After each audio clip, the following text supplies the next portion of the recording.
If I had to sum up today's video in a single word, it would be brain rot. But the question of the day is, whose brain contains the most rot? Gen Z, or the people calling Gen Z out for sounding absolutely ridiculous in everyday conversation? As you're going to see in this video, the answer is probably Gen Z. I can't lie. Look, I'm not one of those people who thinks like, oh, I was born in the wrong generation, because I like a lot of things about living in 2024, like the human rights that I think I would have been missing in a few or all of the prior generations. However, my problem is that I almost wasn't born in a generation at all. Because while I am Gen Z through and through, I am also 26 years old, or at least I will be tomorrow by the time you're watching this video. So with me being born in 1998, this whole Gen Z slang debate is something I can see both sides of. And that plus a couple other things make me really excited to get into it today. But first, welcome. My name is D'Angelo, and I am your professor of painting-based management technologies, which is a very real degree that I definitely do have. Or maybe this is just me broadcasting myself talking in my room like YouTube used to be. And in today's lecture, we are going to grade what is most certainly Wikipedia's most controversial page, the Gen Z slang wiki, which people have added to that website for some reason. People generally fall into two camps in this debate. You got people like Dave here who were born in 1500 and think that all the slang coming out of Gen Z is just ridiculous. And then you've got a bunch of Gen Z people on the internet saying don't care plus didn't ask plus you fell off plus L plus ratio plus skill issue, and that's on period. And then you've got people over here like me, both grandpa and baby, telling you, wow, the vast majority of the slang was like lifted directly from black people. So let's go ahead and get into that. Now, I'd like to start by saying I don't really buy into this whole there's a generational war, Gen Z versus millennials, Gen X versus Gen Z. Why worry about something as silly as age when we can just unite and then fight things like capitalism, racism, or Love Island? Why are there 6 seasons of that? How are we still doing this? And that's to say nothing of the 11 seasons of Love Island UK. This is the real issue. Wake up, people. I get it though, because I love mess. And so that's exactly why we're going over this Wikipedia article. An article which, as you can see, is hotly debated. This article has multiple issues. It possibly contains original research. Some of the listed sources may not be reliable. And there's this whole page of discourse of just people arguing. Don't speak on behalf of an entire population. Don't say I'm Gen Z so I know what I'm talking about. Oomph is not widely used in slang and should not be included. Minor error in stated definition of ratio, unsupported by the provided citation. I promise you, seeing a term that gets used on Twitter be discussed in such clinical terms is sending me already. We are in for quite a ride. So as you can see, we get the briefest of introductions. It talks about how the internet has played a huge role in the wide use of this slang. But I think this note right here is the most important. Many Gen Z slang terms were not originally coined by Gen Z members and were already in usage or simply made more mainstream. And much of what is considered Gen Z slang originates from African American vernacular English and ball culture. My stance on that is that it is hilarious watching children on TikTok think that they've come up with something when I remember my grandpa using that exact term when I was a child. And unfortunately, I am so desensitized to seeing like the creations of people of color get co-opted and uncredited that this doesn't surprise me at all. So I say, since it's happened, why not try to have some fun? I'm only going to focus on things that I consider to be quintessentially Gen Z slang. For example, we have the word basic on here, which yes, I do think gets used a lot, but I see millennials use this one a lot too, older people as well. So I will stick to the things that I have seen very few older people using casually, like ate. Examples include, girl, you ate that outfit. That choreography ate down. They ate and left no crumbs. You may also see devoured in common usage as well. So my definition is, if you ate, you did that. Like, period. Nobody can tell you anything. You were really in your bag. Or to put it more generally, you did a really good job. I think I'm going to give 8 an A+ because I actually really like that term and I use it a lot. My preferred version is that someone kind of ate. Like sometimes when I'm rewatching my video before I upload just to make sure it's all good, I'll hear a joke I said and I'm like, wait, I kind of ate. The key distinction here is it's not just that you did a good job. It is that you undeniably did a good job. There is no room for interpretation. You ate. Aura. The examples Wikipedia has for aura are, oh, you failed to riz that level 10 GAT, -1 million aura loss, low bro. How much aura did I lose when I got phantom taxed in Ohio? Now, if you don't know what GAT, riz, phantom tax, or Ohio means, well, I would hope you know what Ohio means. But if you don't know why it's on this list, don't worry, we'll get there. And as you can see, usage generally involves aura loss and aura gain. So I would rate aura points as a C+. To me, it passes. I enjoy this slang term, but I feel like aura points in general currently have a standardization issue, and we're not going to see their mainstream acceptance until we're able to agree on some specific quantification models. For example, let's say I wake up, get out of bed, and then immediately stub my toe. It would be correct to say that I lost aura points in that moment, but how many did I lose? Was that minus 10 aura points or minus 100? What if I had stubbed my toes on both feet simultaneously? Number one, how does that compare to a single stub incident aura loss? And number two, literally, how would I have done that? So if you ever see somebody say somebody lost aura points or their aura went down, that means generally something unlucky has happened to them or they have failed at something they've tried to do. And you can think of aura as your cool meter. Bet, got it, betcha, period, K. It's a deal. Just take the concept of affirming something and distill it into its simplest form, and that is bet. You want to get ice cream after school? Bet. I only ever use it in two contexts. One in which I am just agreeing to something, like when should we meet up? 5 p.m. Oh, okay, bet. But the other context is when somebody is really testing my patience, because bet also means if you want to play, let's play then. So you're gonna cut in front of me in front of traffic? Oh, okay. Bet. Let's go then. If you want to do it, let's do it. Anyways, bet I would give an A. Okay, so brain rot is kind of hard to define. It sounds pretty straightforward, right? It's just things that are stupid and make you dumb, but it's also kind of used affectionately by people who are drawn to brain rot content. So examples include, bro, the skibbity gat Ohio Sigma Chi Sinat Rizzler memes are literal brain rot. Don't worry, we're gonna get to these terms later. Brain rot is kind of a meta Gen Z term. There are some really young people in Gen Z that border on Gen Alpha, which came after us. And so because of that, there's a little bit of crossover from what the Gen Alpha kids are saying. And people my age very commonly label anything that has to do with Gen Alpha to just be brain rot. Like taking an iPad with Coco Melon and shoving it in front of your kid for 12 hours, it's probably going to result in brain rot. Allowing Twitch streamers who scream at the screen all day to raise your children for you, brain rot. Also, try saying streamers who scream at the screen 5 times fast and you will get brain rot. Brain rot's the kind of thing where like, you know it when you see it. Brain rot also veers into absurdity a lot of times on purpose. Like if you just purposely say the word in the wrong place, stringing them together in absurd sequences like skibbity gat Ohio Sigma Chi Sinat Rizzler, that is when you veer into brain rot category. Bussin'. If something's bussin', that just means it's good, like it's lit. This salad is bussin'. Salad is a key indicator to common usage scenarios because I do think food is like the main focus. That salad's bussin', that pizza's bussin', the school cafeteria lunches I remember from a kid, they were low-key bussin'. And so that one's pretty simple. I'll give bussin' a B and brain rot as well. Cap. Cap is the distillation of the concept of untruth. Cap is a verb, cap is a noun. Examples include, I'm actually going to be productive today. No cap. Or, you actually got tickets to the Bad Bunny concert? You're capping. I think it's very commonly used in no cap, when you have to stress that you are not lying. I'm gonna give cap an A. I use that one quite a lot, and I usually just use it as an interjection. Like if someone's saying something to me and it's obvious cap, and I'm friendly enough with them to call them out, then I'll just be like, cap. I have a friend and they have like 4 of Taylor Swift's vinyls on their wall, but they claim they're not really a Swiftie. And it's like, okay, cap, me when I lie. That is sort of the cap vibe. Cook, not to be confused with cooked, which actually has the opposite definition. So I'm going to start tying these together. So you really got to pay attention. We're going into like medium difficulty mode. If somebody is cooking, they're about to eat. And it is highly likely that when they're done, they ate that. Hold on, let him cook. Someone cooked here. Cooking as a verb is the act of doing something and you are really doing something. You're doing a good job. Let him cook can be considered an analog for hear him out. And if you cooked, you ate. I would give cooked a B+.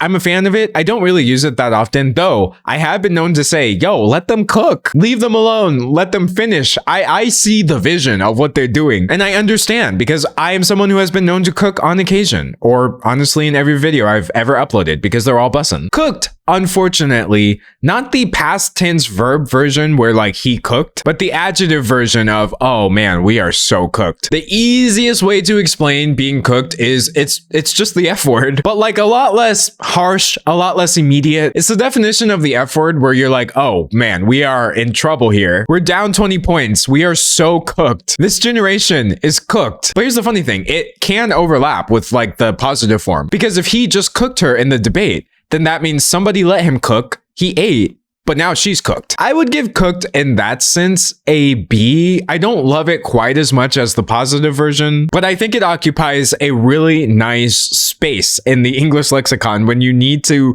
point out how messed up something is, but it's not that serious. Drip.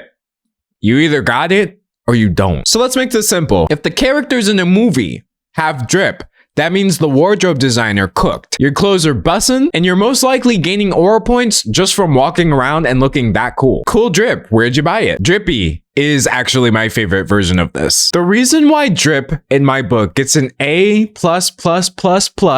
is because besides the fact that it is an art form that I have obviously mastered, the specificity at which you can describe someone's drip is endless. It's an infinitely scalable solution to complimenting somebody's clothes. So, though this has since been parodied into oblivion and this is no longer considered cool, for its time, the characters in The Matrix were drippy as hell. Wisdom, if you've ever seen him on TikTok or Instagram, this is a person known just exclusively for having the drippiest clothes of all time. And the reason Wisdom is a good example is because whereas it's obvious to see why someone would call this drippy, this is drippy as well. There are forms of ethereal and absurd subversive drip, avant-garde drip, one might even say, and drip has types. It is possible to have Gandalf drip. One can possess that Ryuk from Death Note drip. And speaking of fictional characters in anime, you may even see these characters edited to possess even more drip than usual. Make no mistake, my boy Goku came out the gate with the drip, but you can always drip harder.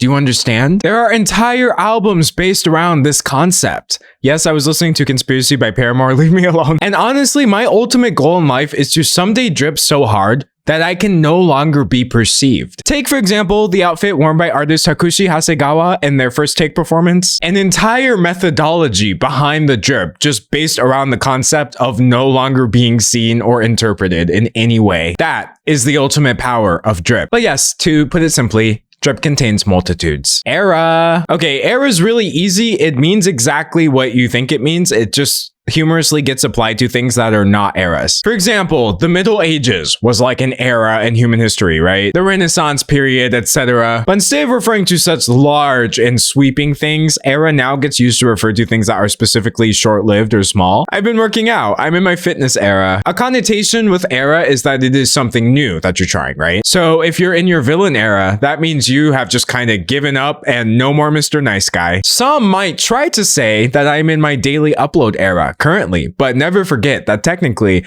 I do not have a schedule. Phantom tax. Okay, I think that this is the first term I'm going over that I would classify as 100% brain rot. I promise you, there is no way to explain phantom tax and have it make sense. So there's a streamer named Phantom, and I guess in his streams, he would frequently ask his friends to like give him a little bit of their food. Something many of us have done. Are you gonna eat that? Yo, can I try? And so that are you gonna eat that / can I try behavior got rolled into the term phantom tax. And you might be thinking, wait, D'Angelo, that's pretty clear. So like if I'm eating something and then a small child shows up and they're like, give me a fry, I've just been phantom taxed, right? It's pretty clear.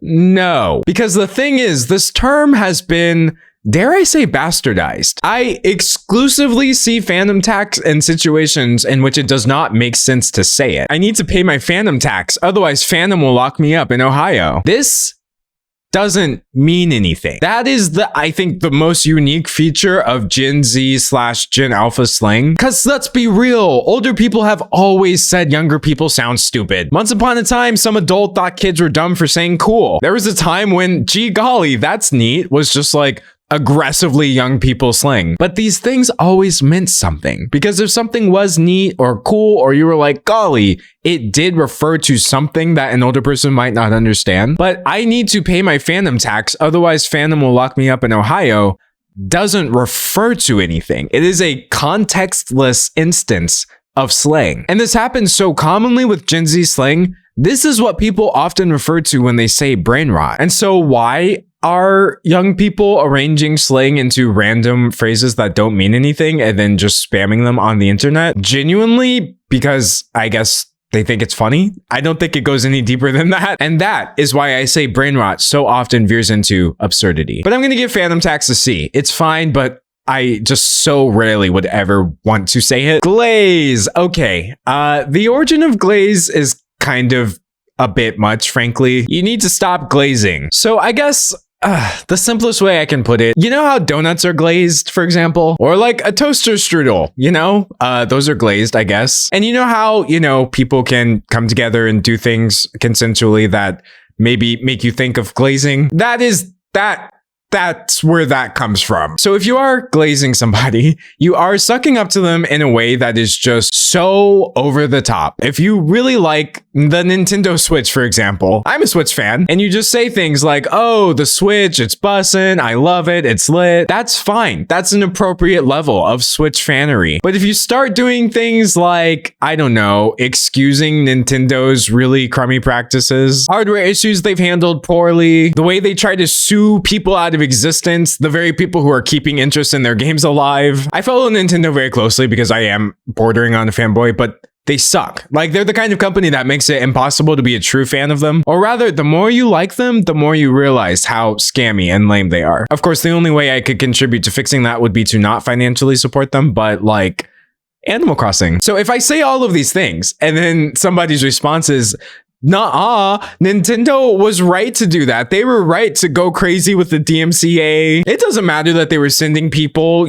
bad hardware and then not doing a good job fixing it. You are glazing Nintendo at that point. Stop glazing a company that doesn't know or care that you exist. We shouldn't be glazing capitalism, politicians, anybody, really. It's okay to support things, but don't do too much. But I just find the word to be kind of like, ugh. So I give it an F. I don't really use it personally. If you're the GOAT, you're the greatest of all time and you're the best to ever do it, period. Simone Biles is the GOAT. Jenna Marbles is the GOAT. I'm not the GOAT just yet. I still have a lot to do in my career, but make no mistake, I am on my way. You can also be GOATed, which just means you're the GOAT. It doesn't really make any sense, but don't worry about it. GOAT gets an A. Yet, I don't like this word, frankly. That girl has a huge gat. It basically just means your butt. There's no other way to put it. But it's so commonly used to refer to other people's bodies and to comment on them. You can see it's literally happening in the example Wikipedia provided. And I'm gonna fail gat personally because I'm tired of seeing it. It's giving. Okay, I like this one a lot. Examples include it's giving yuck. Your makeup today is giving, and it's giving millennial. A more emphasized version is it's very much giving, and the superlative version is it's giving what's supposed to be gave. So if something is giving, that just means it has a specific vibe. If something is giving racism, that means you're getting a weird racist vibe from it. Usually, when you attach something to the end of its giving, it's negative. It's giving insecure. It's giving projection. It's giving crypto scam. But when you remove the modifier, the phrase it's giving actually becomes complimentary. So if I just point to something and I'm like, oh, it's giving, that means it's giving something good. It's giving good vibes. It's giving, again, what's supposed to be gave. You had a drippy fit. I'm like, okay, it's giving. But if it's giving divorced dad, then you might want to rethink the fit, you see? I use it's giving a lot just because it's a shorter way to say I'm getting a specific vibe, so I'll give it a B+.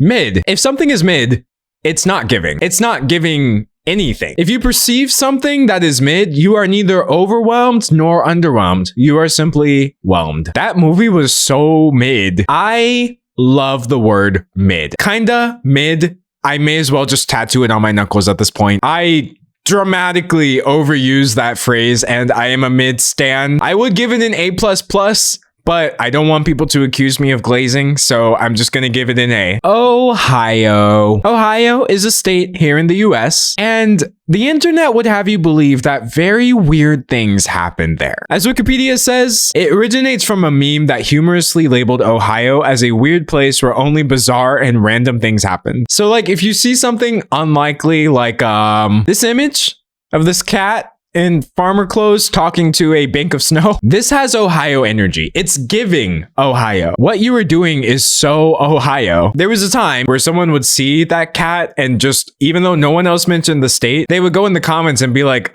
most normal cat in Ohio, thus indicating that all the other cats are even stranger than that one. Weird cats, weird animals, weird schools, people being weird, weird food, etc.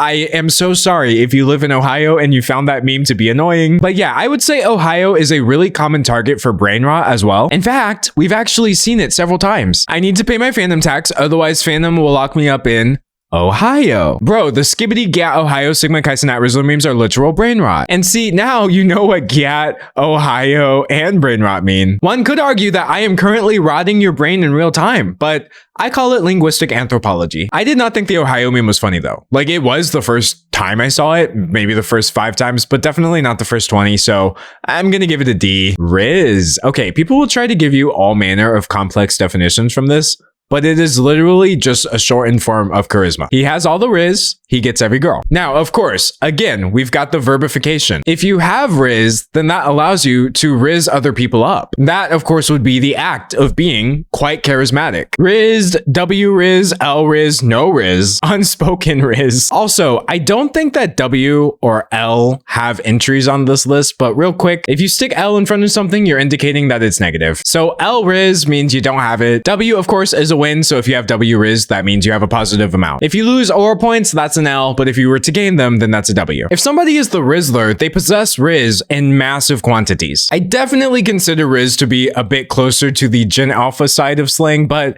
it's a fine term. Sigma. So, you know alpha males and how stupid that whole thing is? Some people unironically believe there are Sigma males, which is a tier above alpha males. And then everyone was like, that is so dumb. What if we just all started using it completely unseriously? So if you're like, he is so Sigma, you're not actually saying you think this is like an alpha male. You're just congratulating him in a very over-the-top way. Not glazing, right? But just saying in that moment, he had W riz. Now, what the Sigma would be an example of brain rot, because again, this doesn't mean anything, right? What the alpha male doesn't make sense. It's literally just taking a word and placing it somewhere it doesn't go because ha ha ha. I should give this a B because it's pretty harmless, but I'm just gonna give it a C for no reason because I am currently going mad with power. This is all very Sigma of me, as you can see. Skibbity doesn't mean anything at all. Do not drive yourself insane trying to understand the meaning of skibbity. I tried for this video. I tried. First, it was used in a song, and then there's this YouTube series called Skibbity Toilet. This YouTube series is currently on part 77, which has 23 million views. All 70 episodes of Skibbity Toilet have anywhere from 20 to 100 million plus views. Michael Bay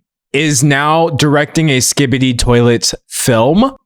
Yes, I am being dead serious right now. And for any YouTube creator, Skibbity Toilet is the thing we all have to remind ourselves that no matter how hard we work or how much thought we put into the video, we will never be as popular as Skibbity Toilet. It's absurdity, it's brain rot, it's overstimulation. It is like only designed to make kids watch it for 3 minutes at a time and then go, that was funny. And due to its absolute lack of meaning, Skibbity has become the actual like emblem of Gen Alpha brain rot. That was so Skibbity of you. This song is so Skibbity. Like, this is just meaningless. Skibbity gets an F and an A+ simultaneously because it is not definable. It's undefined. If something slaps, it's bussin', right? So food is bussin', songs slap. It's that simple. If you understood the assignment, you ate. That is a synonym. And if you're yapping, you're just talking a lot. Like me making a video this long where I am literally just reading a Wikipedia page, but it is somehow still entertaining because I am a certified yapper. There are many other entries on this list, but I really think that this primer of sorts can really take you from having no idea what something means to at least being able to vaguely understand where most Gen Z slang is coming from. And now it's time for your pop quiz. Here is a meme that was very popular among people so much younger than me, where someone has taken a popular song and then made a parody version in which they have stuck as much brain rot, Gen Z, Gen Alpha cusper slang as they could manage. How much of this do you understand now? Sticking out your yap for the Rizzler. You're so skibbity.